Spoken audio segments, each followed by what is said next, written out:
Olá, senhoras e senhores, sejam muito bem-vindos aqui a mais um vídeo do canal Camisa 17, onde eu, Guilherme Dutra, gosto de bostejar um pouquinho sobre o futebol. Bom, essa é a minha segunda tentativa tentando gravar um vídeo xingando a seleção brasileira, porque a primeira eu simplesmente esqueci de gravar o áudio, eu perdi uma gravação de quase 20 minutos. Ai, meu Deus. Que depressão, mano. Já não basta a seleção brasileira desempenhar esse futebol pífio e ridículo, ainda vem eu esquecendo de ligar a bosta no microfone. Mas é isso, vamos lá deixar de falar de mim e falar dessa seleção brasileira, um time maravilhoso. No jogo de ontem, o Brasil perdeu de 1-0 para a seleção do Paraguai. A seleção do Paraguai, que só tinha marcado 2 gols nas eliminatórias até o momento, é uma seleção muito ruim, é uma seleção muito abaixo da seleção brasileira, obviamente, mas que está apenas um ponto atrás da gente. É o primeiro time fora aqueles que não irão se classificar para a Copa do Mundo. Ou seja, estamos apenas a 2 pontos de não nos classificarmos. O próximo jogo é do Brasil contra o Chile, no dia 10/10, daqui a um mês, mais ou menos. O Chile não tá legal, o Chile tá perdendo bastante jogos, mas pelo andar da carruagem, o Brasil tá tão ruim quanto. E são vários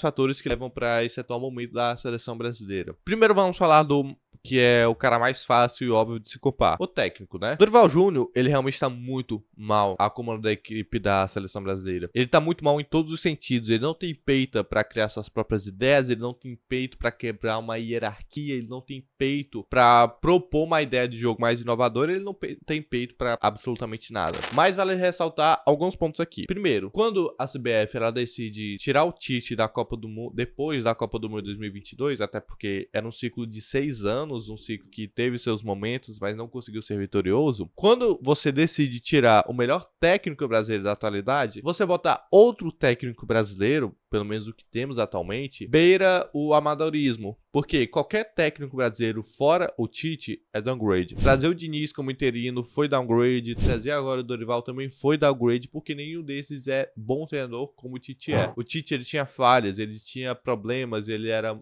Poderia até dizer que ele é muito conservador em alguns sentidos, mas ele sabia ser vitorioso, ele sabia ganhar jogos. E a Copa do Mundo, infelizmente, querendo ou não, são meros detalhes ali de suas derrotas. A questão é, a CBF demitiu o Tite com a promessa de trazer o Carlo Ancelotti, que todo mundo ficou, nossa, o Carlo Ancelotti, ele vai saber trabalhar muito bem com todas essas joias que temos no elenco atualmente e tudo mais. E aí deu no que deu, né? O Ancelotti acabou renovando com o Real Madrid e deixou a gente de mãos atadas. A CBF caiu em desespero e acabou contratando o Dorival Júnior, que era um sonho antigo, né? Muito antes do Diniz, inclusive. E aí, puxando o gatilho aqui, eu quero falar também de um outro problema que envolve outras questões que vão além do que a gente consegue observar dentro de campo, né? Que é justamente essa escola de técnicos brasileira, essa safra que temos atualmente, que, cara, é acarretada de vários problemas. Acarretada de elitismo, de amadorismo, de falta de ideias, de falta de compromisso. Vamos para o primeiro ponto aqui. Para você ser técnico atualmente de um clube da Série A ou até mesmo da seleção brasileira, você precisa ter o curso que a CBF proporciona. O que acontece? Esse curso é extremamente caro, ou seja, você limita bastante a margem de técnicos que você pode ter quando você tende a ter um curso tão caro. Ou seja, quem consegue normalmente pagar para esses cursos são obviamente gente que nasceu com dinheiro ou ex-jogadores, como é o caso do Felipe Luiz, o Diego Ribas,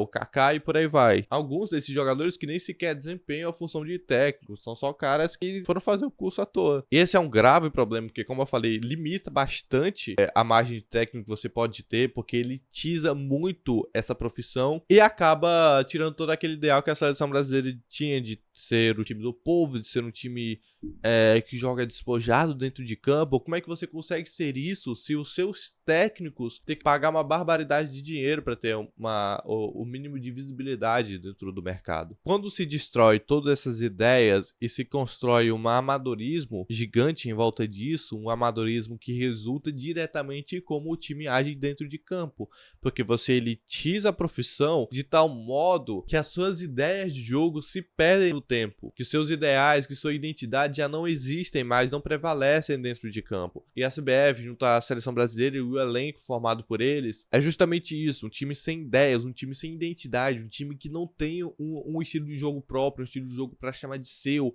um estilo de jogo que proporciona para nós torcedores vontade de assistirmos os jogos. A solução para isso, infelizmente, não é o Dorival Júnior, não é o Tite ou qualquer outro técnico, o Fernando Diniz e por aí vai. E toda essa falta de identidade e estilo de jogo reflete diretamente ao que vemos dentro de campo, que aí o problema se torna cada vez mais visível para nós torcedores, para nós espectadores. É um time fraco, é um time pífio, é um time ridículo dentro de campo, principalmente porque a gente sabe o potencial que aqueles jogadores têm. Porque vamos lá, um ataque formado por Endrick, Rodrigo e Vinícius Júnior é basicamente o trio de ataque do Real Madrid. O Real Madrid que é o maior time do mundo. Pô, ninguém vai me convencer que você ter o ataque do maior time do mundo é um problema, é uma culpa tão supérflua quanto o técnico, tá ligado? Não faz o menor sentido o futebol que o Vinícius Júnior desempenha dentro da seleção brasileira. Não faz sentido o Endrick não conseguir repetir todos os seus feitos que ele fez no Palmeiras, agora na seleção brasileira. Assim como o Rodrigo, assim como o Paquetá, assim como o Bruno Guimarães, assim como todos os outros jogadores. Esses jogadores que atuam tão bem pelos seus clubes, como é o caso do Vinícius Júnior, por exemplo. Cara, o Vini Júnior no Real Madrid, ele tem uma ideia de jogo muito bem definida, uma ideia de jogo muito bem defendida por todos os superiores, por todo mundo que tá ali envolvido com o futebol. E esse cara que sai de um clube onde há tudo muito bem definido e bem desenhado, chega numa seleção brasileira, que é a maior seleção do mundo, e chega pra ver um time completamente jogado dentro de campo, um time completamente sem ideias. E tudo isso, apesar de ser uma ideia muito imaterial, assim, de tipo, a gente não consegue ver toda essa falta de identidade dentro de campo, são coisas que têm um impacto totalmente negativo e que é um dos causadores desse atual momento da seleção brasileira. Então nós temos que caminhar contra essa maré, tentar entendermos melhor de como o futebol brasileiro funciona, de como nós, como torcedores e telespectadores, queremos assistir esse futebol dentro de campo, como é que nós queremos que o Vinícius Júnior, o Rodrigo, o Endrick, o Paquetá, eles consigam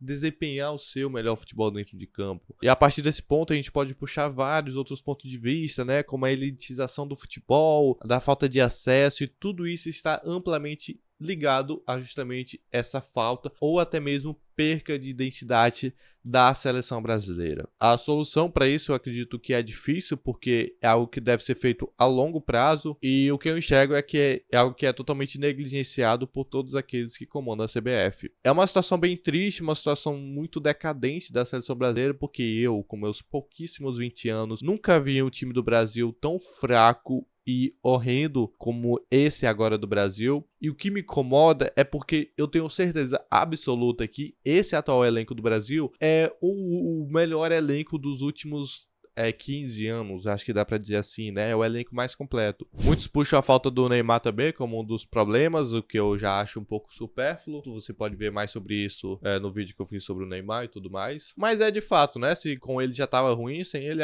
vai acabar sendo pior. Não acho que ele faria tanta diferença nesses últimos jogos não. Mas é isso, rapaziada. Perdão se esse vídeo específico ficou um pouco confuso, se eu não consegui expressar melhor todas as minhas ideias que eu tenho. É porque, pô, eu gravei esse vídeo 2 vezes já, eu tô muito puto com isso, porque eu esqueci de ligar o microfone. Parece algo tão óbvio, mas eu esqueci de ligar. Comente aqui o que você acha sobre o atual momento da seleção brasileira. Se você acha que é culpa do Dorival, se é culpa dos diretores da CBF, se é culpa do Vinícius Júnior, se a falta do Neymar realmente é uma falta necessária. Deixe a sua opinião aqui nos comentários. Mas é isso, rapaziada. O vídeo foi esse. Espero que você tenha gostado. Se você gostou, por favor, curta, comenta, compartilhe e faça o que mais você quiser com o meu conteúdo. É isso, muito obrigado e até a próxima.